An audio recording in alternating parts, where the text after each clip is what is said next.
De volta ao Identidade Geral pela sua rádio e pela TV Novo Tempo. Muito obrigado, porque mais uma vez você está aqui acompanhando esse programa de boas conversas. Ele foi militante durante o período da ditadura militar no Brasil. Acabou sendo preso e exilado. De volta ao país, trabalhou em grandes veículos de comunicação e foi assessor especial durante o primeiro mandato do ex-presidente Lula, ficando conhecido pelas polêmicas cartas que escrevia ao presidente. No entanto, aquelas marcas da ditadura nunca saíram da memória e traçam boa parte dos rumos dos seus trabalhos. Eu recebo agora o jornalista e escritor Bernardo Kucinski. Bernardo, muito obrigado pela sua presença. Eu que agradeço, Wagner. Prazer enorme ter... posso chamar de você? Sim, pode chamar de você, mas eu quero corrigir alguma coisa que você falou. Corrija. Eu fui, digamos, um jornalista combativo, mas não um militante propriamente. E o meu exílio foi o que a gente chamava na época de exílio voluntário. Não dava mais para ficar, então eu fui embora. Como funcionava essa história de exílio voluntário? As pessoas sentiam que não tinha espaço para se expressar com liberdade. Decidiam que não queriam mais viver no país dessa forma. Olha, eu vou dar um exemplo meu que é bem concreto e explica. Nós tínhamos escrito na revista Veja duas grandes matérias de capa denunciando as torturas. Sim. Logo em seguida começou a pressão do governo sobre a revista. E a nossa equipe toda teve que sair. Ninguém foi preso, mas tivemos que sair, não tinha espaço. Claro. E aí coincidiu, no meu caso, que a minha mulher precisava fazer doutorado, eu falei, então vamos embora. E foram para onde? Para a Inglaterra. Para a Inglaterra. E viveram lá quanto tempo? Ficamos 4 anos. E também não é verdade que eu trabalhei para os grandes jornais. Ah, olha só. Trabalhei para a Veja. O senhor foi editor assistente da revista Veja. Sim, é verdade. Do jornal Gazeta Mercantil. Sim. Ajudou a fundar outros veículos.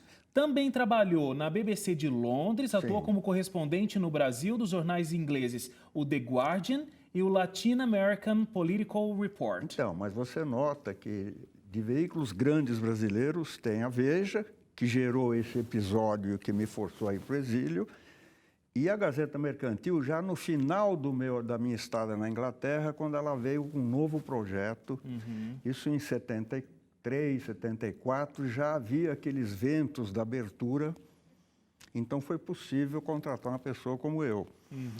Esses outros jornais todos eram todos jornais alternativos, trabalhei em todos eles, no Amanhã, no Movimento, no Em Tempo, que eram jornais que combatiam o governo e eram reprimidos. Porque jornais como a Folha de São Paulo, o Estado de São Paulo, por exemplo, grandes jornais brasileiros, o Globo também, eram mais visados, né, nesse período onde a ditadura acontecia. Sim, eles eram mais visados e também, em parte, eram um pouco complacentes também com o regime, né? Então havia uma situação, alguns mais, outros menos, né? Mas eles eram mais visados.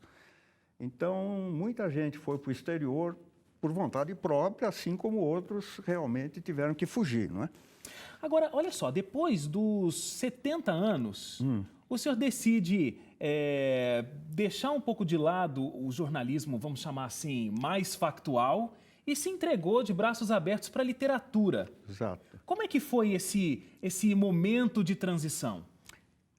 Não é que eu deixei de lado assim, mais ou menos. Eu abandonei de fato o jornalismo. Completamente. Não quero mais saber de jornalismo.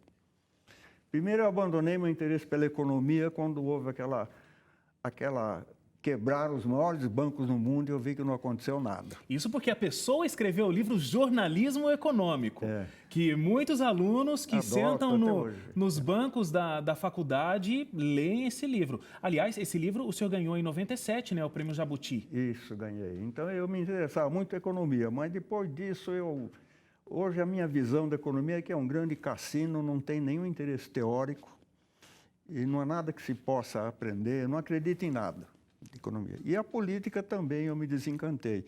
É uma coisa burocrática. Agora, então Bernardo, eu me dediquei à ficção. A ficção, é isso que eu queria te perguntar, até aqui sobre... você já escreveu centenas de contos que são baseados em histórias de pessoas que simplesmente desapareceram nesse período da ditadura e tudo mais. Você escreveu um livro que se chama Você Vai Voltar Pra Mim.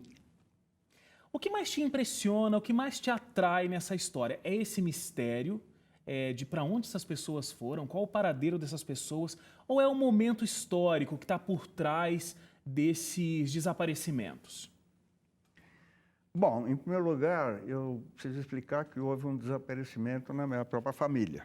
A sua irmã, né? Perdi a minha irmã e isso, passados muitos anos, de repente surgiu dentro de mim uma necessidade de escrever sobre isso e surgiu um romance, por assim dizer, chamado Esse K. é o K, Relato de uma Busca. É esse o K. Um pouquinho antes disso, eu tinha escrito uma novela policial que ficou guardada, não foi publicado, os editores não gostaram, ficou ali descontado. Mas depois do sucesso do K, que realmente teve uma repercussão muito grande, aí publicou-se essa novela que é o Alice, que também tem um fundo político, mas é um outro tipo de leitura. Os contos são o meu forte, eu escrevo muitos contos, teve um período que eu escrevia um por dia. Saíam assim, que nem uma galinha botando ovo. Eles são sempre baseados em fatos reais? Olha, todo escritor se inspira em alguma coisa que ele viu, que contaram, que ele sentiu, mas é ficção. É ficção. É ficção. Então, às vezes eu crio um conto a partir de uma frase boa. O que eu achei interessante é que os seus filhos, por exemplo, não sabiam da história do desaparecimento da sua irmã. Eles vieram a ter conhecimento por causa do lançamento do livro K. Não é que eles não sabiam, mas você sabe, esse tipo de tragédias, os pais não passam para os filhos. Não é o tipo de assunto que se quer ficar comentando, né? Não é isso, é mais do que... Olha, os meus pais, a minha mãe perdeu toda a família no Holocausto. É mesmo? Nunca me disse uma palavra, nunca. Nunca. Meu pai falava alguma coisinha, né?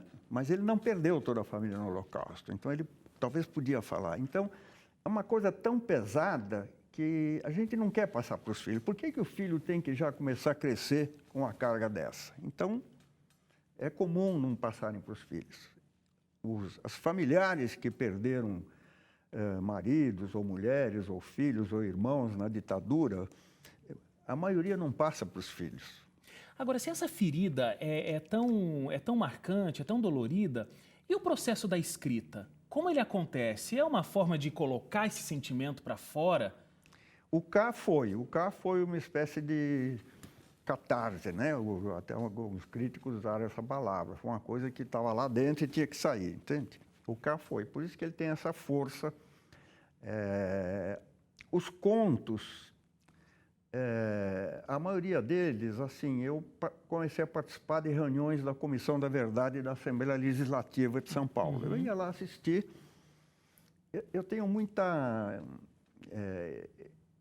Eu tenho uma emoção muito forte com a história dessas pessoas. Eu conheci muitas delas e conheço. Claro, você viveu muito próximo disso, né? Então a coisa me motiva muito, né? Então, muitas dessas histórias são a partir de relatos que eu ouvi, embora sejam ficção. Uma criação em cima de um relato, né? Eu faço questão de que seja ficção. Que seja ficção. Até para deixar bem claro aqui, esclarecido, o K, o livro Relato de uma Busca, ele retrata a procura de um pai pela filha, que foi sequestrada, torturada e executada em 1974 pelo regime militar. E tem como pano de fundo essa história da sua irmã. Falando sobre a Comissão da Verdade, ela foi entregue o relatório da Comissão da Verdade foi entregue para a presidente Dilma em dezembro do ano passado. Responsabilizou 377 agentes por crimes durante a ditadura. Como é que o senhor vê esse relatório e vê o que está sendo feito? Simplesmente ter essas pessoas culpadas lá resolve o problema? O senhor acha que justiça realmente foi feita? Não, justiça não foi feita. Você veja, o Brasil é o único país desse ciclo todo de ditaduras, porque foi um ciclo muito ligado à Guerra Fria, né? Na verdade, foram dois ciclos. Esse primeiro ligado à Guerra Fria, depois aquele ciclo ligado às guerras de libertação. O Brasil é o único em 57 países que criaram comissões da verdade, ele é o único que criou um sistema pelo qual os crimes não são punidos. O único que deu anistia prévia já para os torturadores, para os agentes do Estado que violavam as leis do próprio Estado. É o único país. Então, nós escondemos, isso está escondido. Tanto assim que você falou agora do relatório da Comissão da Verdade, e eu te pergunto, alguém leu esse relatório? Eu não li, por exemplo. Algum jornal deu? Alguma televisão fez um programa especial? Entende? Não é só... Por que o senhor acha que isso... É um processo coletivo. Por que o senhor acha que isso aconteceu com o Brasil? O senhor viveu esse momento de ditadura, sofreu esse momento de ditadura, acompanha a política há muitos anos. Por que o Brasil é diferente da história de outros países, como o senhor mencionou aqui? Olha, eu acho que há vários fatores que se somaram nisso. Um fator é de que a luta contra a ditadura no Brasil, ela foi exercida por grupos pequenos. E também as formas mais truculentas e ilegais de repressão também foram exercidas sobre grupos pequenos. Então, por exemplo, são, sei lá, 500 mortos. Não é pouca coisa, mas são 500. No Chile são 15 mil. Na Argentina são 20 mil. Nem se sabe quantos são. Então, é uma outra escala. Então, na Argentina e no Chile, gerou uma questão nacional dramática que precisava ser resolvida. É que para as famílias que perderam alguém, o senhor viveu isso, não interessa se são 500 ou 15 mil. Mas o senhor perdeu uma, né? Mas é que para a nação brasileira não se criou uma questão que precisava ser resolvida. Ela ficou limitada como se fosse o problema daquela família, daquele sujeito. Esse é um dos fatores. Os outros fatores é que há uma hegemonia conservadora no Brasil que nunca se quebrou. Então, essa hegemonia fica aí nos grandes jornais, na imprensa. Ela não se quebrou, não houve uma ruptura dela. Ô Bernardo, olha só, de 2002 a 2006, o primeiro mandato do presidente Lula, você então foi o assessor especial da Secretaria de Comunicação da Presidência da República. Exato. Esse era o seu título. E você mandava diariamente relatórios para o presidente do que havia sido publicado, que tinha sido notícia da presidência dia a dia. Os fatos do dia, na verdade, não só com a presidência. Então, o senhor acabou criando... comecei com você, acabei com o senhor, vou voltar para você. Você acabou criando um jornal privado ali para o presidente, um jornal confidencial e particular do presidente.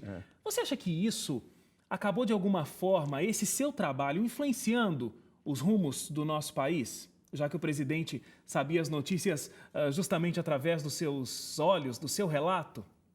Olha, dizer que influiu nos rumos do país seria um enorme exagero, mas certamente influiu na prática cotidiana do presidente na presidência. O presidente no Brasil, no sistema brasileiro, é uma pessoa que tem muito poder.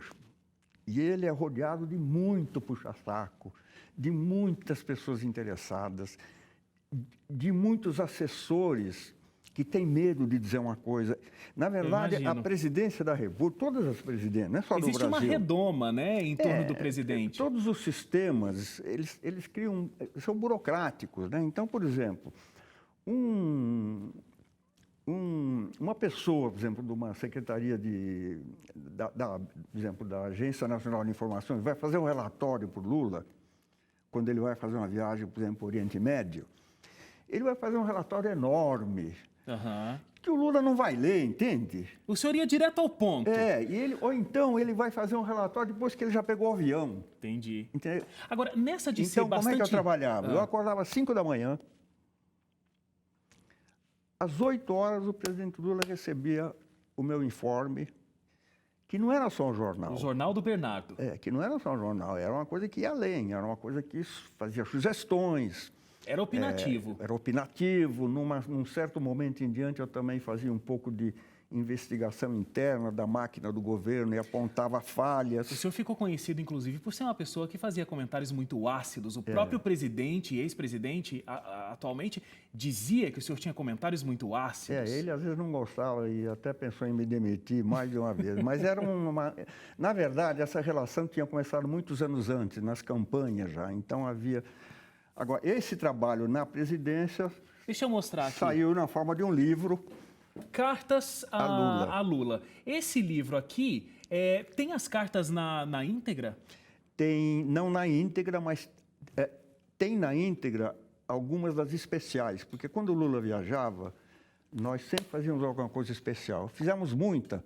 Olha, nós produzimos em 3 anos mais de 1000 relatos desse tipo. Mas aqui nesse livro tem para todo mundo ver os comentários ácidos que o senhor fazia para o presidente? Tem. Aí tá dividido por temas. Então Entendi. tem temas da agricultura, ou política externa, economia. Ô Bernardo, já que você trabalhava diretamente nesse assunto, uma coisa que acredito que não é uma curiosidade só minha, mas talvez de toda a imprensa e de todo o povo brasileiro quanto de fato as notícias do dia a dia, a imprensa, elas têm uma interferência no poder, no governo, para um presidente da República. Muita gente considera o jornalismo como o 4º poder. De fato tem esse poder todo, chega até o presidente e impacta o presidente?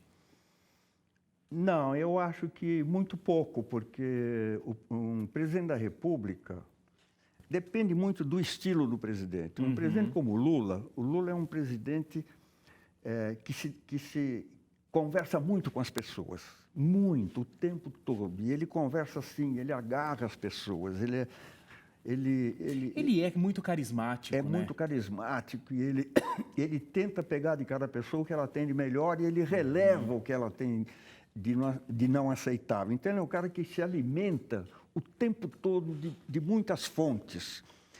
E o jornal não é a fonte principal dele. Talvez ele lia até através das cartas, mas não o jornal em si. O senhor acha que ele se pauta mais pelas pessoas, pelo convívio do cotidiano, do que propriamente pelo que sai na imprensa? Agora, no caso do Lula, eu acho que ele também acompanhava muito a televisão. Ok. A televisão era, naquela época, ainda muito importante. Hoje já não é tanto. Tem internet aí? Porque a Globo, principalmente, era vista naquela época como uma sinalizadora. Para onde é que o campo conservador está indo? Onde é que eles vão me atacar ou não vão me atacar? Ou vão ser lenientes, ou vão apoiar tal e tal medida. Então, não é tanto por ser uma televisão, mas é porque ela representar um certo...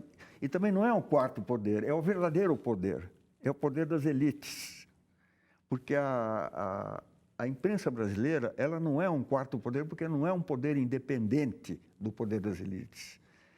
Ela está atrelada. Ela é, na verdade, o think tank das elites. Ela pensa pelas elites. O senhor falou do presidente Lula, e o senhor tem uma relação muito próxima com ele, sempre teve, de muito tempo. Como é que o senhor vê esses rumores de uma nova candidatura, ele voltar como presidente da República? Olha, eu acho muito possível, porque... Acha possível? Acho possível, porque o Lula é um desses políticos que atingiu uma categoria que a gente chama de mito. E daí esse esforço em destruí-lo, um esforço hercúleo em destruir o mito, porque para você destruir um político basta um pequeno escândalo, mas para destruir um mito é mais complicado. Então, eu acho, inclusive, eu interpreto quase tudo que está acontecendo hoje como uma coisa que tem uma dimensão estratégica com o objetivo de impedir uma nova candidatura do Lula. Agora, se o senhor estivesse escrevendo essas mesmas cartas, estivesse na sua mesma função, hoje, lá em Brasília, o que o senhor escreveria para Dilma? Eu não escrevia coisas muito simpáticas, não. Não, começa que, por exemplo, eu fui um dos que foram à rua no último dia fazendo uma força para Dilma ganhar, porque estava ali par a par. Sim. Né? E no dia seguinte ela me coloca o Joaquim Levy na Fazenda e me coloca a Cátia Abreu na Agricultura, que para mim representam tudo aquilo contra o qual eu lutei a vida inteira, contra o monetarismo, contra a oligarquia rural. Então, veja, ela já começou criando uma inconsistência com a sua base de apoio. Aí começa a problemática do governo Dilma, entende? Então, não é só o problema de uma crise que já estava prevista e qualquer governante que chegasse enfrentaria essa crise. Não. Existem outras dificuldades que o senhor já reconheceu no dia seguinte da posse. É complexa, muito complexa. No dia seguinte eu já falava isso. Porque eu, na minha idade, eu tenho o direito já de dizer o que eu penso. São 60 anos acompanhando política? Não preciso tergiversar mais, né? E não foi legal. Ela criou já... Agora, a crise em si, econômica de hoje, no meu entender, em grande parte é uma coisa fabricada. Ela não precisava acontecer. O modelo de crescer pelo consumo, ele não tinha se esgotado. Agora, se um juiz lá do Paraná proíbe as grandes empresas de assinarem contrato, proíbe elas de dar calção, como eu vi hoje no jornal, proíbe até de entrar em concorrências públicas, então você começa a parar a economia. Entende? Então, por exemplo, eu vou dar um pequeno exemplo, que eu estava no governo, eu vi como é que o governo funciona. Sim. Você decreta que vai suspender todas as contratações de funcionário público durante um ano. Sim. Ah, parece que bacana, tem funcionário demais e tal.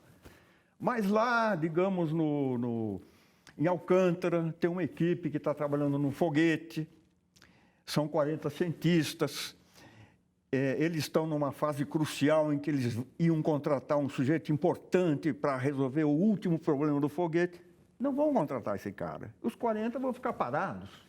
Você compreende? Então você não está economizando, na verdade você está gerando o pessoal ocioso. Esse tipo de economia, num governo como o brasileiro, que é uma economia que a gente chama cross the table, ela pega tudo, sem examinar cada detalhe, é uma economia que leva à paralisia. Pois é. Só leva ao prejuízo.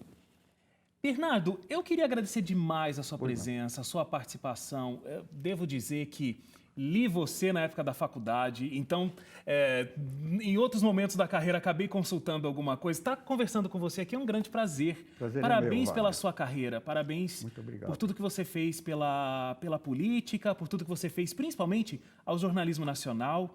Muito prazeroso bater um papo com você aqui no Identidade. Obrigado mesmo. Obrigado a você. E espero que a gente tenha outras oportunidades. Pode ser.